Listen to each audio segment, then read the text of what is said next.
$8,000. That's the midpoint, not 80, not some comfortable cushion that lets you breathe. $8,000. That's the median balance sitting in American checking and savings accounts right now, which means if you have more than that in liquid cash, you're ahead of half the country. Pause on that. Half of all households have less than $8,000 available for emergencies, bills, life. And yet, turn on the news and everything sounds fine. The market pushed to new highs in 2025. Unemployment remains low. Inflation, they say, has cooled. By the official metrics, the economy is solid. So why does it feel like you're suffocating? You're not imagining it. The data beneath the headlines tells a very different story.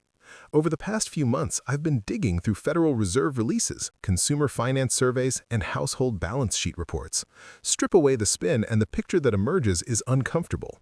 Growth at the top, pressure everywhere else. Let's start with a number that should stop you cold. 67% of Americans are living paycheck to paycheck. 2 out of 3. And before you picture only low-wage workers scraping by, understand this includes six-figure earners, engineers, managers, professionals with advanced degrees. The cycle is the same. Paycheck lands, rent or mortgage clears, groceries, now shockingly expensive, hit the cart, car payment drafts, insurance auto-withdraws. By the time the next payday arrives, the account is nearly empty again. This isn't just about low income, it's about a system where expenses rise faster than breathing room.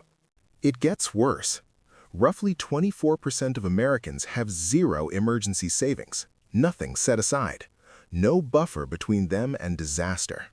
A blown transmission, a medical bill, a job loss, any one of those immediately becomes a financial emergency. And more than half of households, 54%, don't have dedicated retirement savings at all. Not because they don't care about the future, because the present is too expensive to escape. You've probably heard inflation is coming down. Technically, the rate of increase has slowed, but prices don't rewind. Since 2020, overall costs are still roughly 25% higher. Groceries, utilities, insurance, rent, everything is permanently marked up. Wages didn't jump 25%. For most workers, pay rose maybe 8 to 12% over that same period. That gap, the difference between rising costs and stagnant real wages, is where the squeeze lives. It's why people feel behind even when they're earning more dollars than ever before. And people sense it. About 32% of Americans expect their personal finances to deteriorate in 2026. That's the highest level of pessimism in years, despite the glowing macro numbers. Nearly a third of the country looks ahead and sees pressure, not progress. This is what I call the split-screen economy. On one side, asset owners. If you owned stocks or property in 2025, chances are your net worth climbed. On paper, you look richer. On the other side, wage earners without significant assets. If your income depends mainly on trading time for money, odds are you're treading water or drifting backward. Here's another revealing insight. When Americans were asked how much net worth they'd need to feel wealthy in 2026, the answer averaged $2.5 million. Not to retire forever, just to feel secure. For retirement, the number people say they need to feel comfortable is about $1.26 million. Now compare that to reality. Averages can be misleading, so let's talk medians, the true middle. For Americans under 25, median retirement savings sits around $2,800. Ages 25 to 34, roughly $15,000. Ages 35 to 44, about $35,500. If you're 40 with $40,000 saved, you might feel behind when you hear an average of $90,000, but you're actually ahead of half your peers. That's what median reveals. For ages 45 to 54, median savings hovers near $61,500.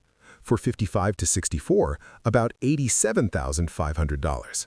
And for those 65 and older, around $88,500.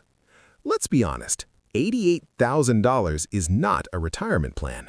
Using a conservative 4% withdrawal rule, that's about $3,500 per year, roughly $290 per month. Add the average Social Security benefit, around $1,900 per month, and you're still living tight, very tight. Savings are only half the equation. Debt is the counterweight. Gen Z adults carry roughly $34,000 in average debt, largely student loans and auto balances, before their careers even mature. Millennials average about $132,000 in debt. Mortgages dominate, but student loans and credit cards fill the cracks. Gen X carries the heaviest load, around $158,000 on average. They're often supporting children and aging parents while trying to salvage their own retirement runway. Baby boomers, ages 61 to 79, still hold roughly $92,000 in debt on average. Mortgages linger, financial support for family continues.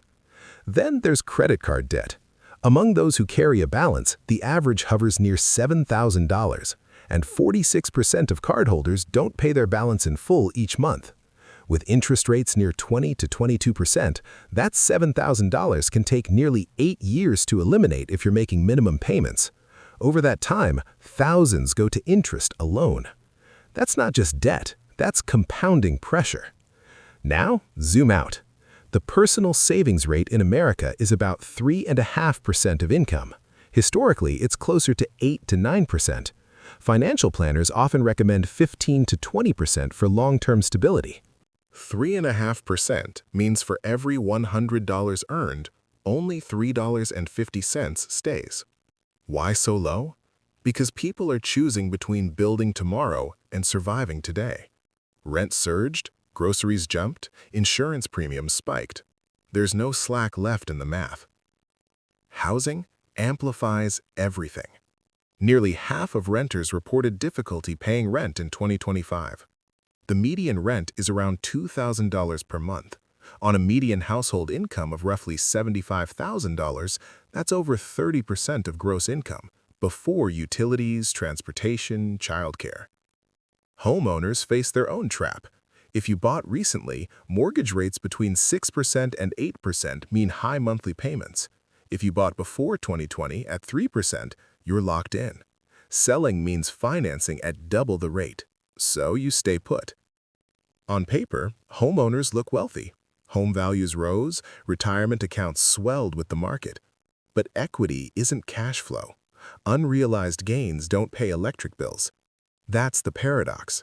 Rising net worth alongside daily strain.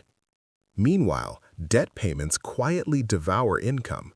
A millennial household with $132,000 in debt could easily send $2,500 per month towards servicing obligations.